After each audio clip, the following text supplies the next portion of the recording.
하나님의 말씀대로 살기 시리즈 14번째 시간, 함께 이루어야 하는 개혁이라는 말씀의 제목으로 거룩하신 주님의 말씀 증거하겠습니다. 함께 이루어야 하는 개혁. 우리가 잘 알고 있는 15세기에 있었던 종교개혁, 마르틴 루터의 종교개혁을 들여다보면요, 그가 자신이 썼던 95개조 방반문을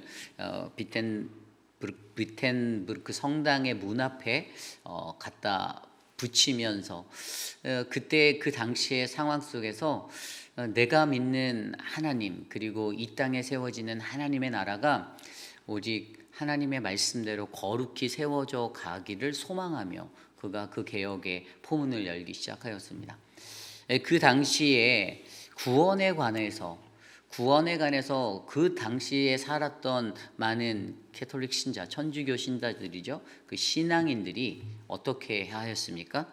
그들이 구원을 이 물질로, 돈으로 살 수 있다라고 여겨서 그것을 돈으로 사서 내가 구원받았다라는 그러한 모습들. 어떻게 들여다보면 값없이 주시는 하나님의 구원의 자리를 이 종교라는 테두리 안에서 자신들의 이익과 자신들의 영화를 위해서 잘못 활용되었을 때, 하나님이 이 세대와 이 나라와 이 민족들 온 열방을 향해서 품으셨던 하나님의 구원의 사가 하나님의 말씀의 뜻이 아닌 인간의 더럽혀진 생각으로 말미암아 깨뜨려졌을 때, 그때 그 땅을 살아가는 수많은 사람들은 진정한 구원에 이르지 못함을 보고 마르틴 루터라는 이 마음이 가슴이 뜨겁게 타오르는 이 종교개혁가는 그것에 관하여서 거룩한 교회, 거룩한 하나님의 나라의 복음을 회복하기 위하여 이 종교개혁을 시작하게 되었던 것입니다.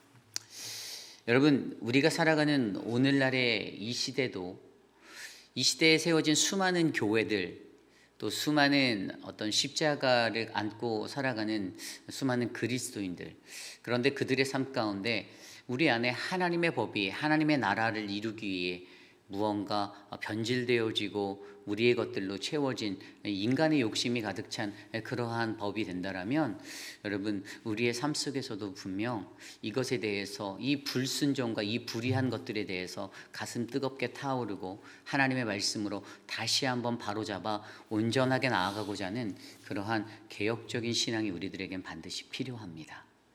이 세대의 풍토를 따르는 것이 아니라 오직 우리에게 주셨던 하나님의 말씀의 법을 지켜내기 위해서 오늘 하루를 우리가 말씀 안에서 어떻게 살아가야 하는지 점검해 보며, 또한 우리 공동체는 과연 그 하나님의 말씀에 순종하여 우리가 이 믿음의 길들을 걸어가고 있는지를 점검해 볼 수 있는 믿음의 교회가 바로 우리 회의필 장로교회가 되기를 간절히 소망합니다.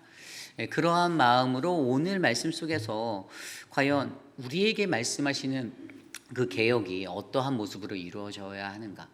그런데 저는 그 개혁이 절대 혼자 할 수 없다라는 것들을 발견하게 됩니다. 오늘 이 요시야 왕이 이루었던 이 개혁이 혼자가 아닌 같이 함께 이루어갔던 아름다운 종교 개혁이었는데요. 그 은혜의 말씀을 말씀 안에서 함께 살펴보며 오늘 우리가 이러한 아름다운 믿음의 종교 개혁을 이루어내기 위해서 어떻게 하면 우리가 이 개혁들을 이루어갈 수 있을까를 말씀 속에서 함께 되짚어보는 간절한 시간 되시기를 간절히 축원합니다. 오늘 가장 먼저 우리의 삶에 이루어져야 하는 종교 개혁은요, 바로 함께의 모습으로 이루어져야 하는 개혁입니다. 함께의 모습으로 이루어져야 하는 개혁, 함께 개혁하라. 오늘 말씀 1절 말씀, 2절 말씀입니다. 왕이 보내 유다와 예루살렘의 모든 장로를 자기에게로 모으고 이에 왕이 여호와의 성전에 올라가매 유다 모든 사람과 예루살렘 주민과 제사장들과 선지자들과 모든 백성 노소를 막론하고 다 왕과 함께 한지라. 왕이 여호와의 성전 안에서 발견한 언약책의 모든 말씀을 읽어 무리의 귀를 들리고. 아멘. 가장 먼저 우리가 이 종교 개혁이 시작되는 시작점을 보면 1절 초반부에 나와 있는 왕이 보내라는 단어에서 알듯이 늘 그 개혁을 주도하는 한 사람이 필요하다라는 거예요. 이 진정한 프론티어적인 개혁가가 필요하다라는 것입니다. 이 개혁을 주도해 나갈 수 있는 하나님의 기름 부음 받은 사람, 그 영성 있는 한 사람이 반드시 어떤 공동체든지 어떤 나라에든지 필요합니다. 그 한 사람이 건강한 마음을 가지고 하나님의 말씀 앞에 바로 서겠다. 지금껏 선왕들과 함께 했던 많은 백성들의 모든 삶에 이것이 하나님의 말씀에 합당하지 않다라고 깨달은 그 순간 이것을 자신이 갖고 있는 모든 힘을 다해서 총력을 다해서 이끌어갈 수 있는 그 주도적인 개혁가가 반드시 한 명 필요합니다. 그런데 그 개혁가 한 사람으로 그것이 되지 않고 우리가 말씀에서 읽었듯이 그가 유다와 예루살렘의 모든 장로들을 자기에게로 불러 모으고 2절에 나온 대로 그 다음에 유다 모든 사람과 예루살렘 주민도 불러 모았고 제사장들도 선지자들도 모든 백성이 노소를 막론하고, 이 노소를 막론한다는 것은 어린아이부터 모든 노년에 이르기까지 모든 사람들을 다 함께 불러 모아 온 백성이 어떻게 해요? 왕과 함께 한다라고 설명하고 있습니다. 그렇습니다. 이 개혁을 할 때 가장 건강하고 아름다운 개혁은요, 혼자만 열심을 가지고 내는 개혁은 아닌 것 같습니다. 하나님이 믿음의 공동체에게 가장 원하시는 개혁은요, 하나님의 말씀의 온전함을 지켜내기 위해서 함께하는 모든 이들이 같은 마음으로 그 길을 제시하는 영적 지도자의 그 주도적인 개혁가와 함께 그 길들을 끌어가는 것이 가장 아름답고 공동체가 추구해야 될 그러한 개혁의 모습입니다. 물론 각 사람마다 생각이 다르고 뜻이 다를 수 있죠. 그러나 그래서 하나님이 주신 분이 누구입니까? 그래서 그렇게 부어준 사람이, 보내준 사람이 바로 리더십입니다. 오늘 여기에는 유시아라는 그러한 리더십을, 하나님의 기름 부은 자를 그들의 영적 리더로 보내주셔서 그들의 이 개혁을 온전하게 진행해 나갈 수 있도록 지혜를 더하여 주시고 권세를 주시고 힘을 주셨습니다. 왕이 가지고 있는 아주 스페셜한 오토리티, 그 권세 위에 하나님의 영권을 허락하여 주셔서 하나님의 말씀, 본연의 말씀의 자리로 돌아갈 수 있도록 그들에게 좋은 방향을 제시하고 영적 길들을 나누었다라는 것이죠. 오늘 우리의 공동체에도 이러한 거룩한 문화가, 영적 문화가 세워져야만 합니다.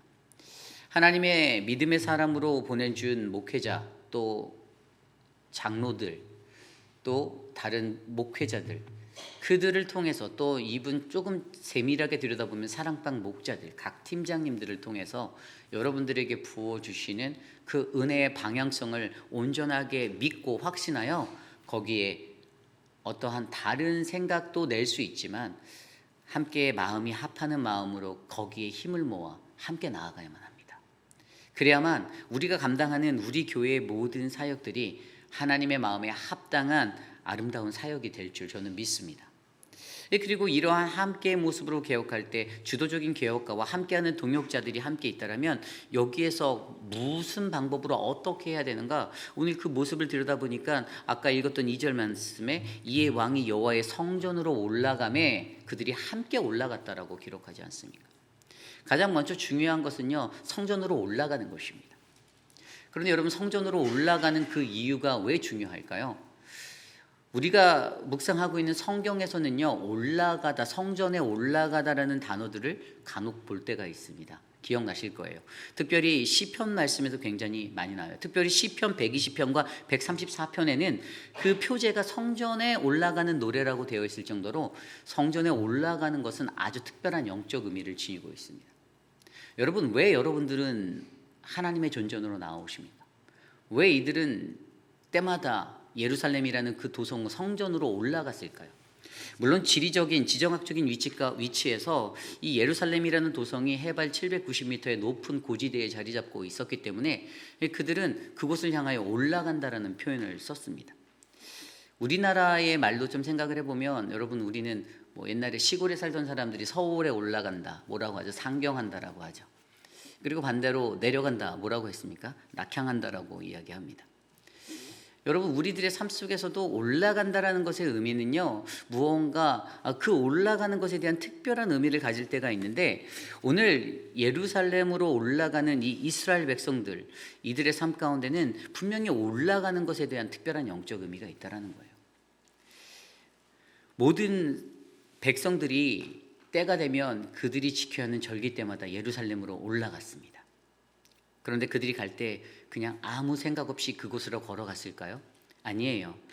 그들이 그곳으로 올라갈 때는요, 자신들이 마주해야 될 그 하나님, 그리고 그곳에서 나의 죄를 용서해 주실 하나님, 그 은혜를 기억하고 감동하며 그곳으로 나아가며 그 기쁨에 찬 예배의 자리로 나아가고 있었던 것입니다. 그들이 올라가는 시간 수많은 생각을 하며 그 산길을 올라가고 언덕 위를 향하여 올라갈 때, 성전으로 올라갈 때 그들의 마음 가운데 스쳐 지나가는 오만 가지 생각들 가운데서도 오늘 내가 그곳에서 만난 하나님, 그분의 구원을 경험하게 될 그 은혜를 기억하며 감사함으로 나아갈 수 있었다는 것이죠. 그래서 아까 제가 말씀드린 시편 그 120편에서 134편의 이야기들, 특별히 시편 이 136편에 보면요, 이러한 6편이 136편이 1절부터 26절까지 있거든요. 그런데 거기에 올라갈 때 그들이 어떻게 얘기했나를 봤더니 뭐뭐뭐 되신 하나님께 감사하라, 그 인자하심이 영원하심이로다. 1절부터 해서 26절까지 26번 이 패턴이 반복돼요. 뭐뭐뭐에게 감사하라, 그의 인자하심이 영원하심이로다. 뭐뭐뭐에게 감사하라, 영원하심이로다. 이 패턴을 보이면서 성전으로 올라가는 이들이 불렀던 그들의 고백 가운데 그들이 가장 원하는 것은 구원받은 백성들이 하나님을 한 마음으로 섬기기 위해 예루살렘이라는 성전으로 그들이 모이고 올라가는 그것들 속에서 그들은 하나님 앞에 감사를 잊지 않고 영원히 그들에게 부어주시는 하나님의 은혜를 사모하며 올라갔다라는 것들을 우리는 이해할 수가 있는 것이죠. 그러므로 여러분, 오늘 여기서 우리가 기억해야 하는 것은요, 함께의 모습의 개혁을 추구할 때 여러분, 우리는 가장 먼저 하나님의 거룩한 성전으로 함께 올라가야만 합니다. 우리 교회는 평지에 있는데요, 우리 교회가 그 힐 아래, 언덕 아래 있는 것 같은데요, 이런 지리학적인 지정학적인 것으로 구별하지 않고 하나님 앞에 나아가는 자리는 올라가는 자리예요. 우리의 마음을 다해, 우리의 정성을 다해 오직 하나님을 바라보고 그것에서 누릴 수 있는 그 은혜를 기대하고 우리의 발걸음을 올라가는 겁니다. 언덕을 올라갈 때 숨이 가빠지잖아요. 좀 숨차지고 무언가 힘들어지는 그런 것들을 느끼게 되잖아요.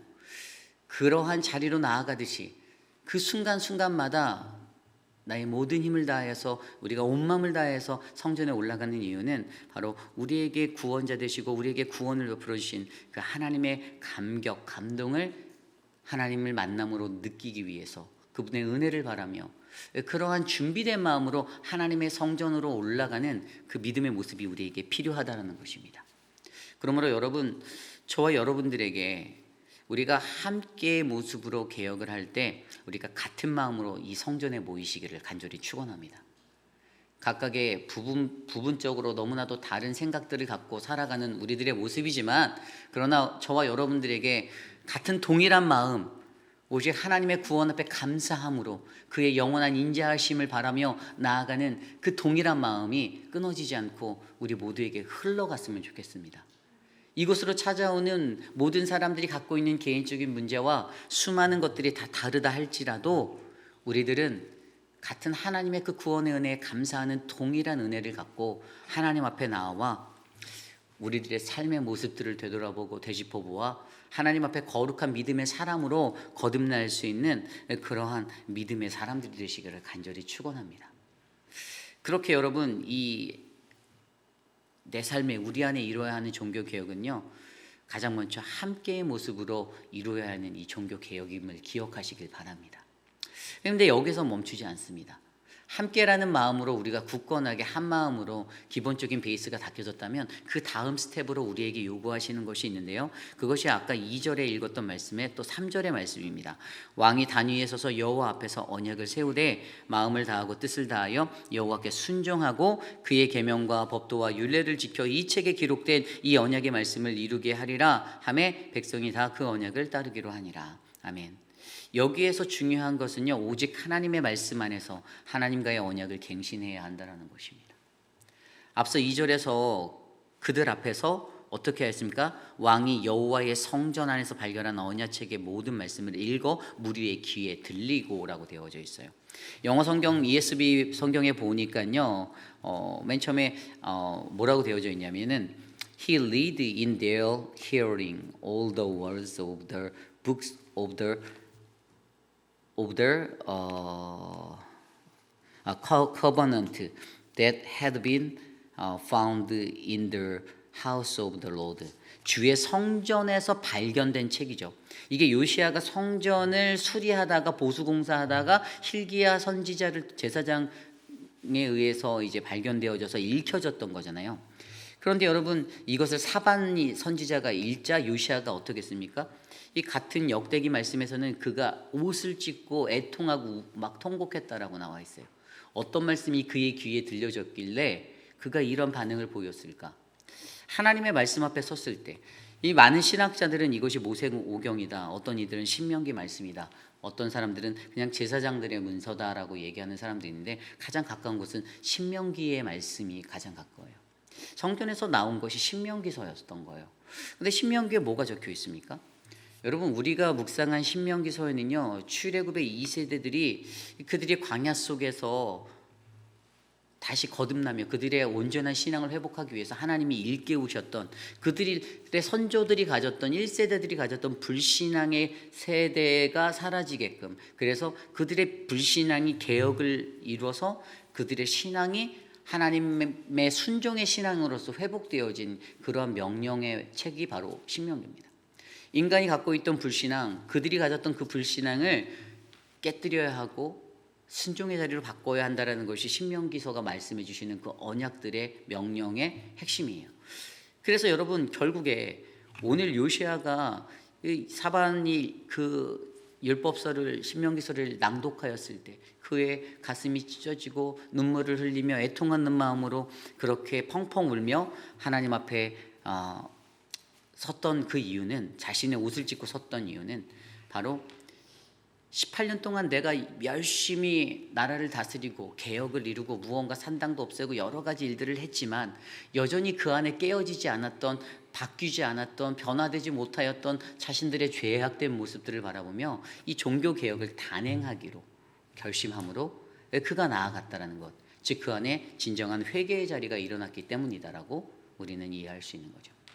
가장 중요한 것은요, 이것이 이루어지기 위해서 어떻게 했습니까? 오직 하나님의 말씀 안에서 다른 것을 한 게 아니에요. 그렇게 함께 모여서 뭐 그들이 어떤 축제를 했다, 그들이 어떤 행사를 진행했다, 그들이 어떤 프로그램을 했다, 이런 것들이 아니에요. 그들은 그냥 단순하게 가장 먼저 발견된 언약책의 모든 말씀을 읽어줘서 그 말씀이 그들의 귓가에 들리워진 것밖에 없다라는 사실이에요. 하나님의 말씀 안에서 하나님의 말씀만을 붙잡으면 하나님의 말씀이라는 가장 기본적이고 가장 능력 있는 그 능력의 선포가 거룩한 주의 성전 안에 온전하게만 채워져 있다라면, 여러분, 각 사람의 말씀을 듣는 사람들의 영혼의 변화는 하나님이 알아서 예비해 주신다라는 사실을 기억하셔야만 합니다. 그래서 하나님의 말씀을 듣는 게 굉장히 중요한 거예요. 하나님의 말씀을 내가 어떠한 자세로 듣는가. 어떤 이들에게는 지루한 하나님의 말씀일 수 있습니다. 달콤한 말로 들려와서 눈이 감겨지고 졸음이 쏟아질 수도 있는 그런 상황이 될 수도 있어요.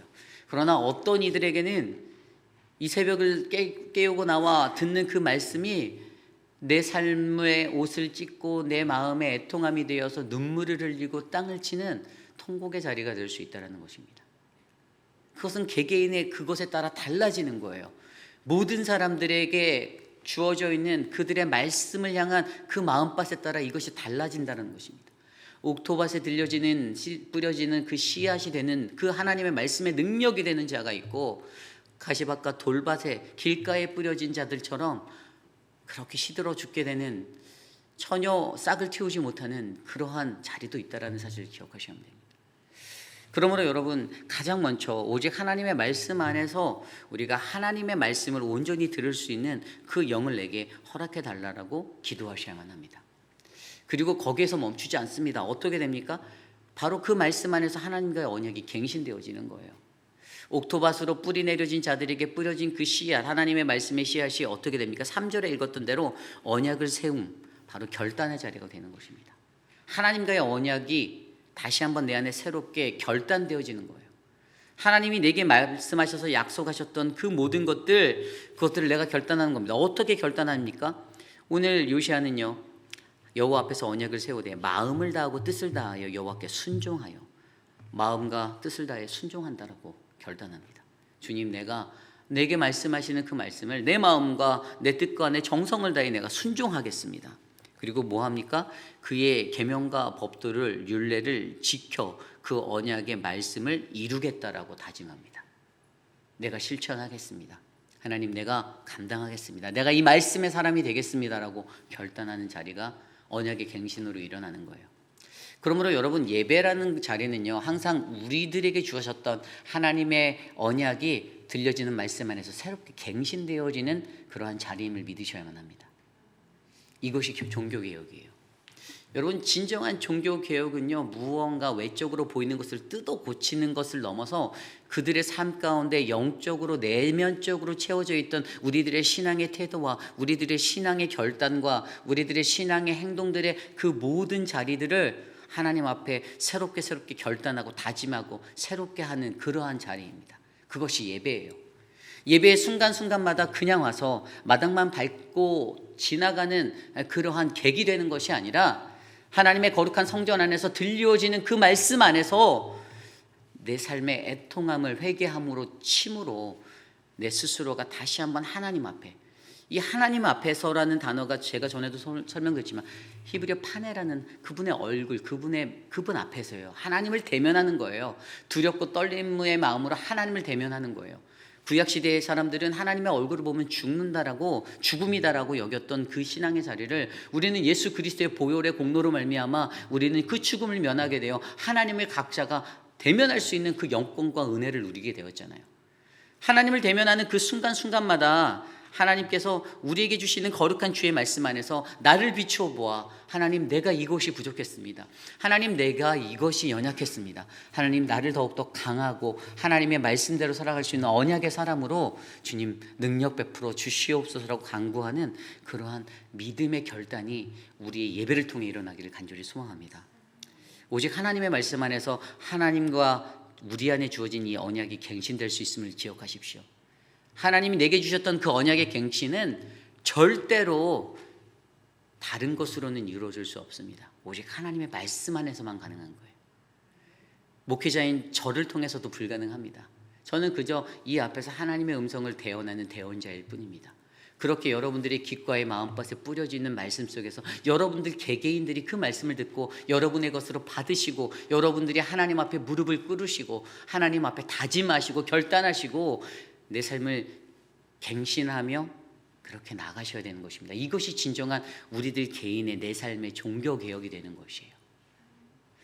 저는 오늘 이곳에 계신 저와 여러분들이 그러한 믿음의 개혁을 이룰 수 있는 그 결단의 자리에 설 수 있는 우리 모두가 되시기를 간절히 축원합니다.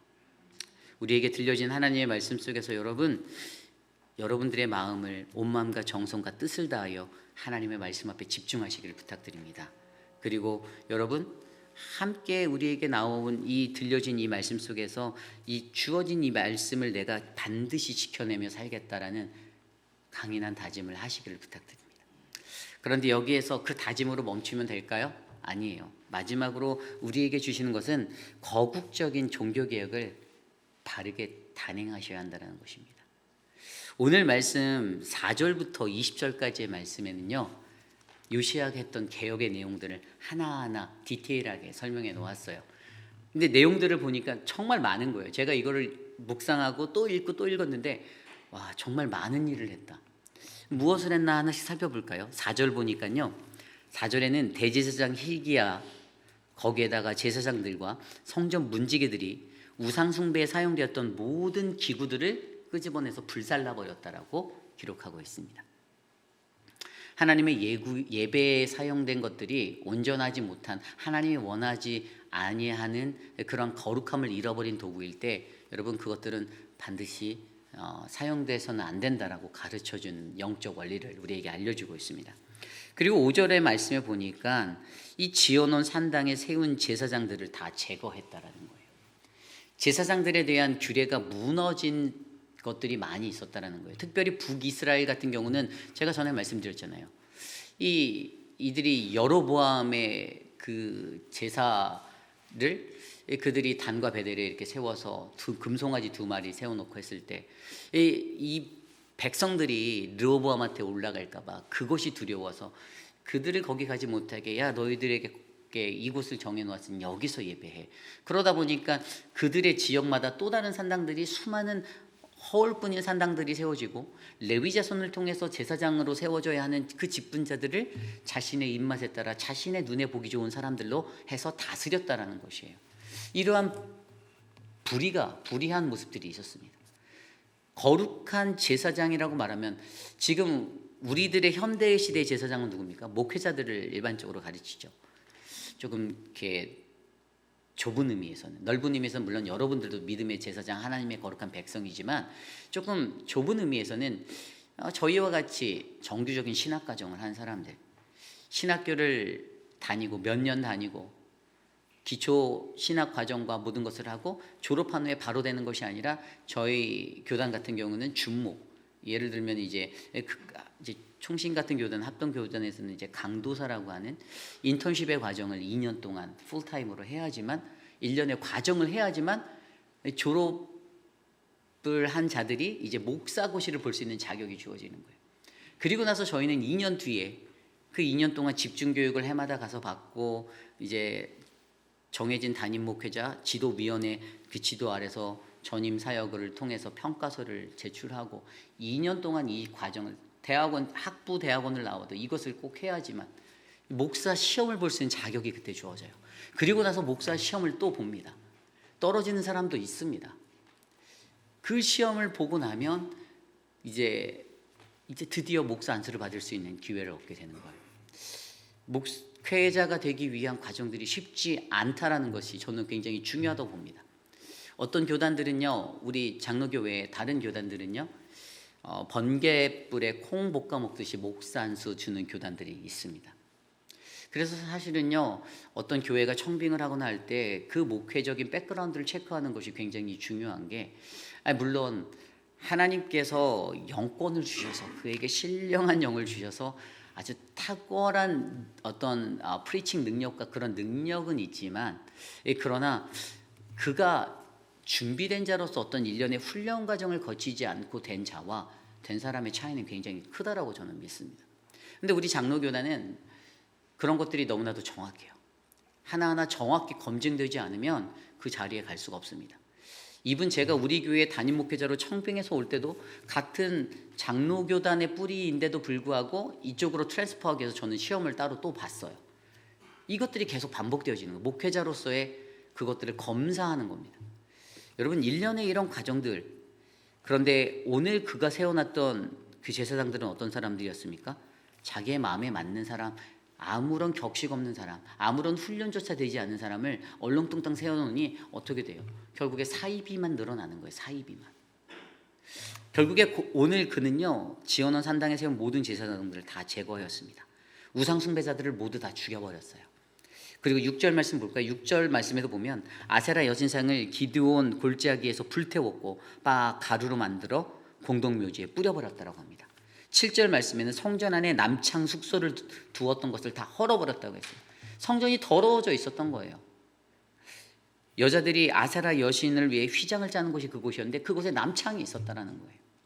8절 말씀을 보니까 유다의 모든 제사장을 불러들여서 더 이상 불법 숭배를 하지 못하도록 그들이 분향하던 산당을 더럽혀진 그곳에, 그 예루살렘 성 주변에 여호수아가 예전에 지었던 이 산당도 같이 헐어버리게 되었다는 것입니다. 그리고 게바에서 부엘세바까지, 예루살렘 성 북쪽에 위치한 이 게바, 그리고 유다의 최남단인 부엘세바, 결국에 그 최북단부터 남단까지 이 모든 것들을 깨끗하게 정리하였다라고 설명하고 있습니다. 9절 말씀에 보니까 그 산당의 제사자들의 직무를 박탈시켜 버립니다. 거짓되게 행했던 그 짝퉁 제사장들의 그들의 직무를 박탈시켜 버렸어요. 오직 그들은 누룩 넣지 않은 그 빵만 먹을 수 있는 그러한 행동만 할 수 있었습니다. 제사권은 절대 주지 않았던 거예요. 10절 말씀에 보면 흰놈의 골짜기, 몰렉에 인신제사를 드렸던 그것을 폐지시켜 버렸습니다. 11절 말씀에 보니까 유다 왕들이 태양을 숭배하고 바친 이 말들을 제거해버리고 사용된 그 모든 전차도 불태워버렸습니다. 12절 말씀에는 유다 왕들이 아하스 왕의 그 숙소 옥상에 지어놓은 그 단들과 므낫세 왕이 성전의 돛들에 세운 그 단들을 헐어버렸습니다. 그리고 그것을 빻아서 가루로 만들어버리고 기드론 골짜기에 버렸습니다. 그리고 13절 말씀에는 솔로몬 왕이 세운 산당이죠. 아스다롯, 그모스, 암몬의 이방신의 숭배들을 위해서 세웠던 것들을 다 헐어버렸고요. 그리고 14절 말씀에는 돌기둥 우상을 깨뜨려 아세라 여신상을 찍어버리고 그 우상이 있었던 곳에 사람들의 해골을 가득 채워버렸습니다. 15절 말씀에는 여로보암이 세운 이 베델에 세웠던 단과 산당을 헐어버려 그것을 가루로 빻아 아세라 여신상을 불태워버렸습니다. 16절, 17절, 18절 말씀에는 사방을 둘러보니 산당에 무덤을 있는 무덤들을 다 파묘해 버려서 해골들을 불살라버리고요. 그리고 그때 한 무덤이 있었는데 그 유다에서 온 예언자의 묘, 그것은 그대로 두라고 명해서 하나님의 거룩한 자의 것들은 지켜주었습니다. 19절 말씀에는 이스라엘 왕이 세운 그 모든 산당을 헐고 빻아 가루로 만들어버렸고, 20절 말씀에 산단 제사장들을 모두 단에서 죽이고 그들의 뼈를 단에서 불태워버렸습니다. 여러분, 우리가 읽은 이 4절부터 20절까지의 내용들 별거 아닌 것 같아도 요시야 왕이 엄청난 개혁을 한 거예요. 거국적으로 전국적으로 엄청난 일을 행하였습니다. 감히 집행하지 못할 만한 이런 일들을 할 때 거센 반란과 거센 대항도 있었을 것입니다. 그런데 그는 단호하게 이 길들을 걸어갑니다. 여러분, 우리가 이것들을 이야기할 때 눈에 들어오는 것이 무엇이 있습니까? 모든 것을 빻아서 불태워버리고 가루로 만들어 철저하게 진멸하는 모습들을 우리는 바라볼 수가 있습니다. 하나님이 원하시지 아니하는 우상숭배 자리는요, 반드시 진멸되어져야 하는 대상입니다. 거룩한 공동체 안에서, 하나님의 성전 안에서 우리가 믿음의 백성으로 살아갈 때 하나님은 우리에게 거룩한 이 거국적인 종교개혁을 단행하라고 말씀하시면서도 죄는 반드시 진멸되어져야 되는, 단절되어야 하는 것이라고 우리에게 말씀하시는 겁니다. 거기는 단 1.1획의 여지도 없습니다. 단호하게 이것들을 결의하라고, 행동하라고 우리에게 말씀하고 계십니다. 여러분, 오늘 우리에게 주신 말씀을 한번 점검해 보십시오. 오늘 우리가 함께하는 모습으로 개혁을 한다라면 진정한 왕이 아니라 진정한 영적 지도자로 부름받은 저와 여러분들이 같은 마음으로, 동역자의 마음으로 함께 성전에 올라가 하나님의 말씀을 듣고 하나님께서 주신 그 말씀 안에서 하나님과의 언약을 갱신하며 결단하고 나아갈 때 우리는 그 결단을 오늘 요시야 왕이 보여준 이러한 모습으로 개혁해낼 수 있는 믿음의 사람들이 되셔야만 됩니다. 우리들의 삶의 세부 내용들을 들여다보십시오. 무엇이 변화되어야 되겠습니까? 우리가 어떠한 개혁을 우리 안에서 이루어야 할까요?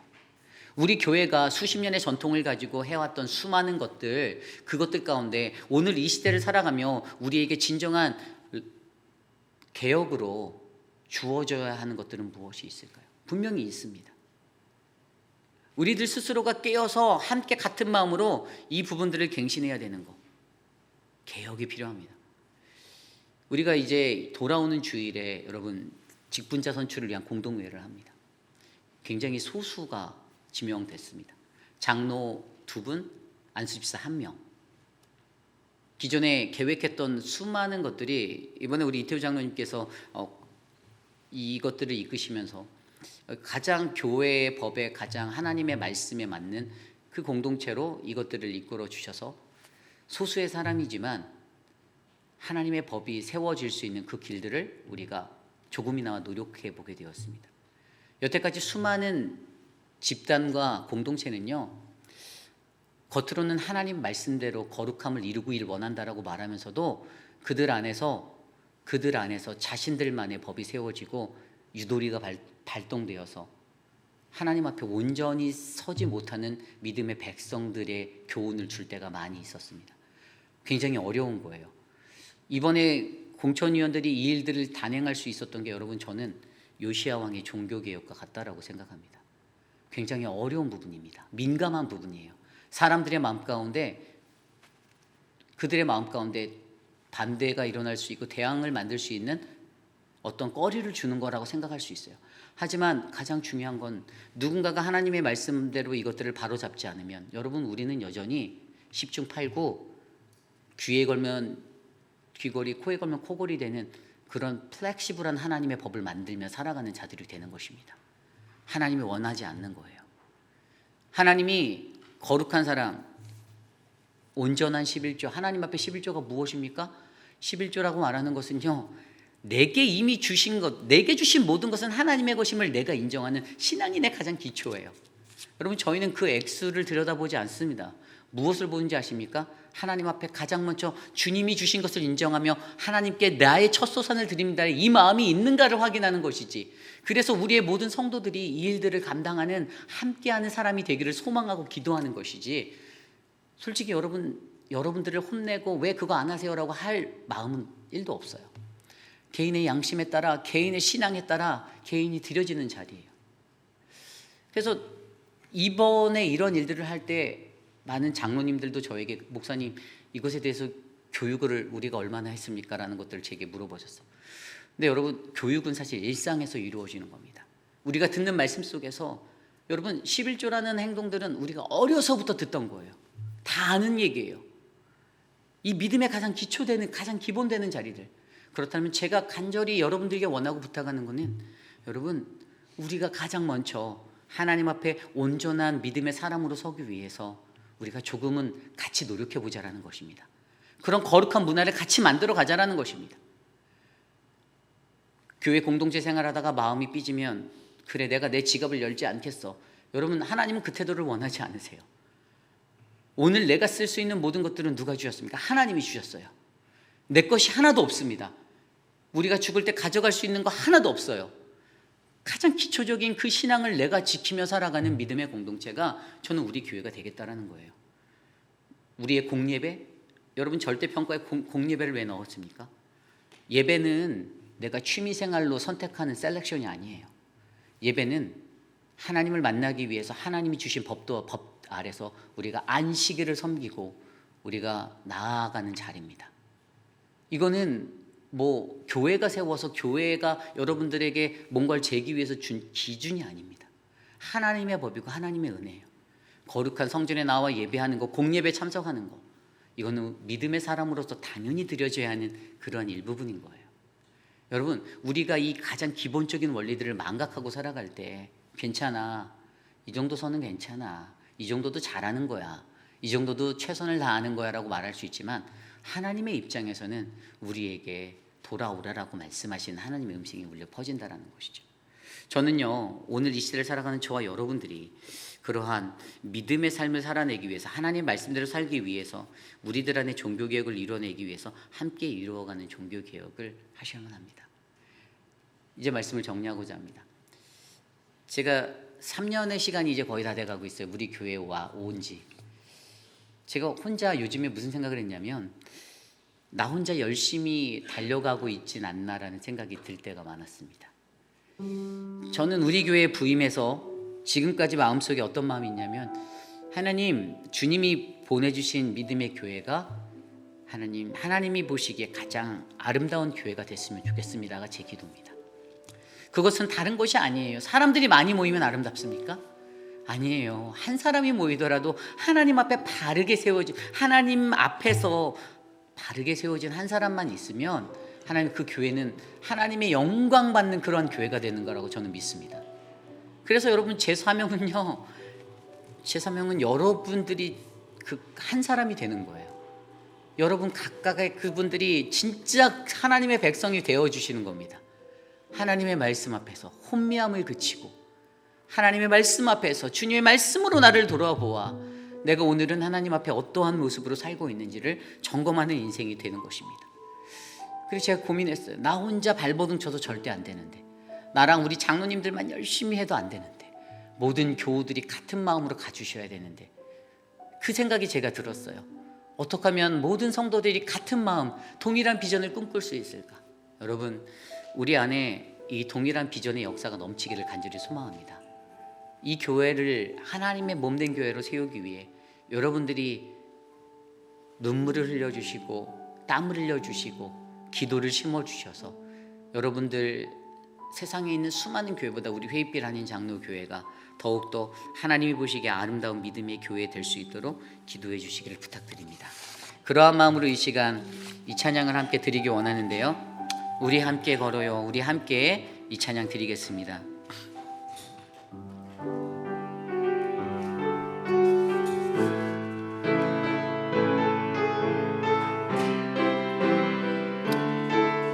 함께 찬양합니다. 우리 함께 걸어요. 우리 함께 걸어요. 주의 인도하심 따라, 주의 인도하심 따라 손을 잡고 하나가 되어요. 주의 사랑 우리 안에 있네.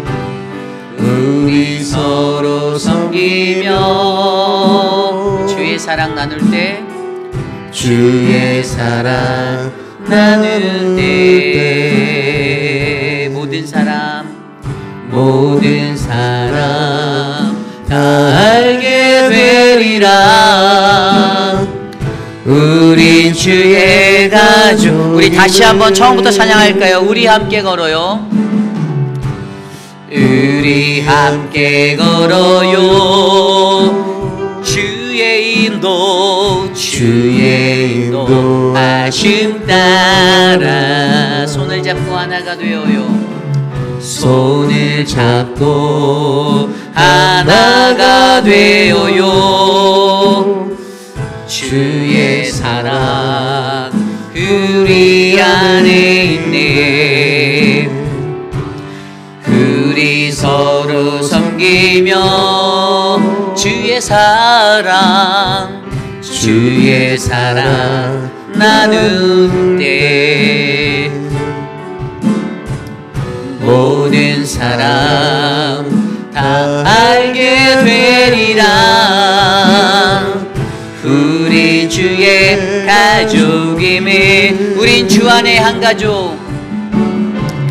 우린 주 안에 한 가족. 주일 하나 되겠네. 주의 사랑 나누며 서로 섬길 때 주의 나라 이루어지리. 우리 함께 걸어요. 우리 함께 걸어요. 주의 인도하심 따라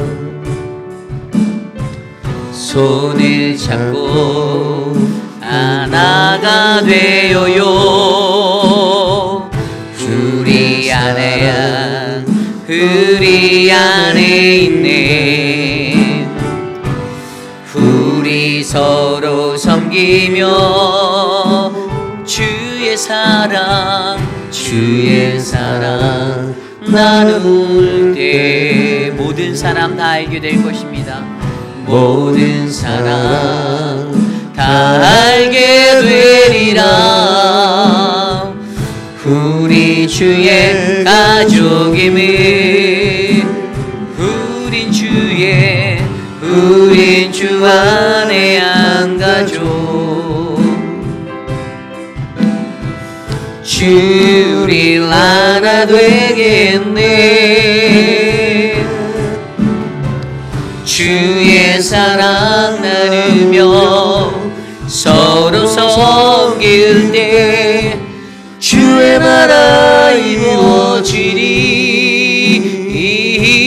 주의 나라 이루어지리. 이 시간 오늘 주신 말씀을 놓고 함께 기도하겠습니다. 하나님 말씀대로 살기 위해 우리 안에 우리의 삶의 종교개혁을 이루기 원합니다. 함께 이루어야 하는 종교개혁을 우리가 알게 하여 주시옵소서. 누구 한 사람만 하나님 열정을 가지고 한다고 해서 이 개혁이 이루어지는 것이 아니라 공동체가 한 마음 한 뜻으로 하나의 모습으로 하나님의 성전에 올라가고 함께 말씀을 듣고 함께 서약하며 마음과 정성과 뜻을 다하여 이것들을 지키겠다고 다짐하여 하나님 우리 안에 거국적인 하나님 그런 거룩한 종교 개혁이 일어날 수 있도록 역사하여 주시옵소서. 이 시간 이것들 놓고 함께 기도하겠습니다. 하나님 도와주십시오. 우리 안에 주님의 은혜가, 하나님의 은혜가 가득하여서 하나님의 거룩한 성전을 이룰 수 있는 믿음의 교회가 되게 하여 주시기를 간구합니다.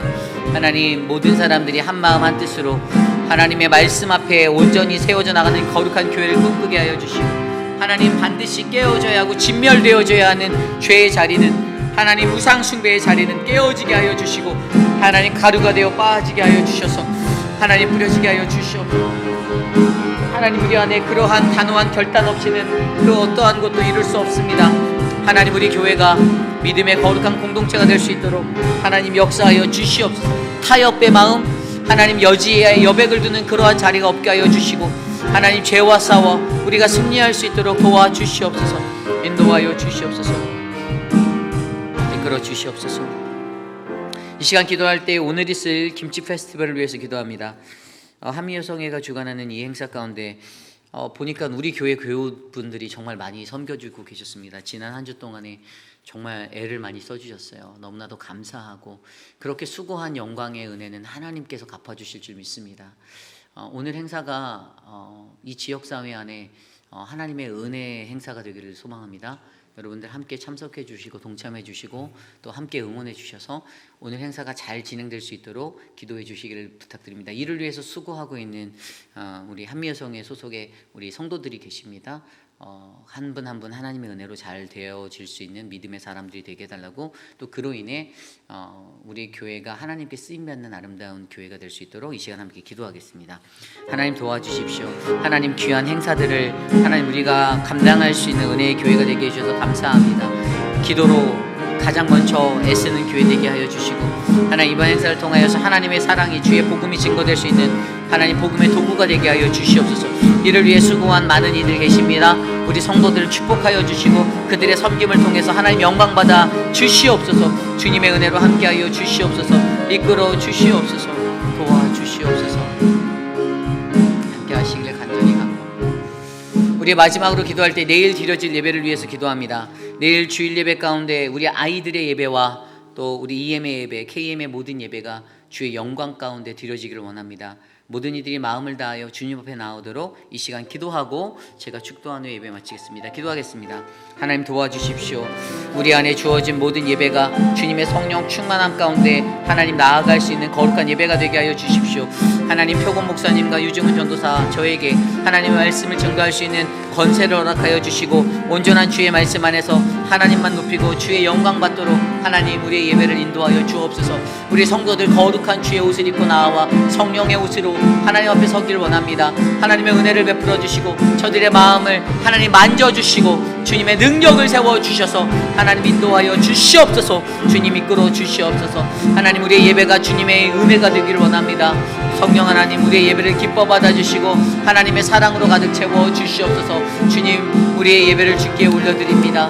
인도하여 주시옵소서. 주님 다스려 주시옵소서. 간절히 기도합니다. 예수님 도와주시옵소서.